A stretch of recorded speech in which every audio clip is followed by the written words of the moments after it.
Poďte si so mnou dnes niečo nové vyskúšať. Čau, Paťo.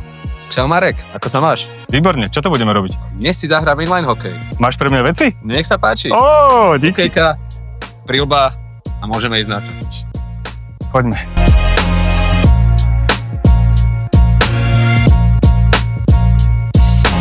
Fuj, no Paťko, bolo to dosť náročné. Odkedy sa venuješ tomuto športu? Tak tomuto športu sa venujem asi 20 rokov. Tak to si začal týmto hokejom inlineovým?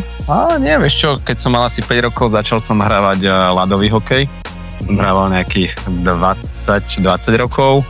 Od nejakých 15 som začal aj inline hokej, čiže to už je tiež nejakých 20 rokov. A teraz posledné 3 roky aj sa venujem behom a ultrabehom.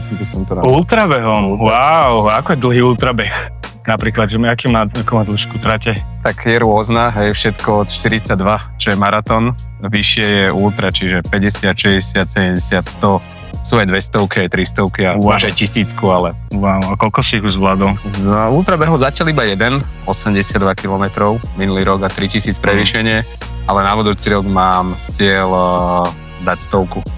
To je dobrá výzva. Máš ešte iné záľuby v športe? A tak mňa baví všeobecne ten šport, čiže ja som fanúšik ešte veľký biatlonu a snowboardingu. Fúha, Patrik. Zaberák. Ako pre koho? Chvíľko som sa zapotil, pretože nemám kondičku. Tak musíš viac trénovať. Takže športy, vymenoval si ich dosť. Biznis, rodina, dcera sa ti narodila, syna máš, partnerku. Ako to všetko stíhaš? Tak je to hlavne o dobrom time managemente a o takom tom nastavení tých priorít, by som povedal. Máš vo Fingu divíziu. Ako dlho ste tu? Už 5. rok. Tento mesiac sme tu oslavovali 5. výročie.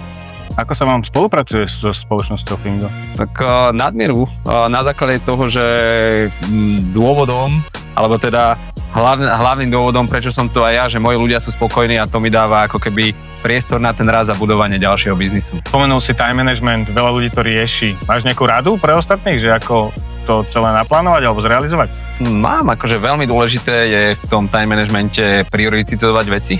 Čiže naplánovať si niečo a potom druhá dôležitá vec je dodržiavať to. A keď sa tieto dve veci splnia, tak potom vám aj vychádza ten time management a dá sa všetko stíhať. Ďakujem ti za radu, musím sa aj držať. A k tomu behu, čo si spomínal, ja som to vedel už dopredu, keď som sa to pýtal, takže som trénoval a teraz by som ti chcel ukázať, ako sa beha. Takže ak prijímaš moju výzvu, tak poďme do toho. Ty, že si pripravený, čo ma teší, tak nech sa páči, ukáž sa na placi. No poď. OK. Si rozcvičený? Ja som, a ty? Máš pripravený, tak poď. Ideme na to? No, poď. No dobre, poď, ideme na to. Dole. 3, 2, 1, štart.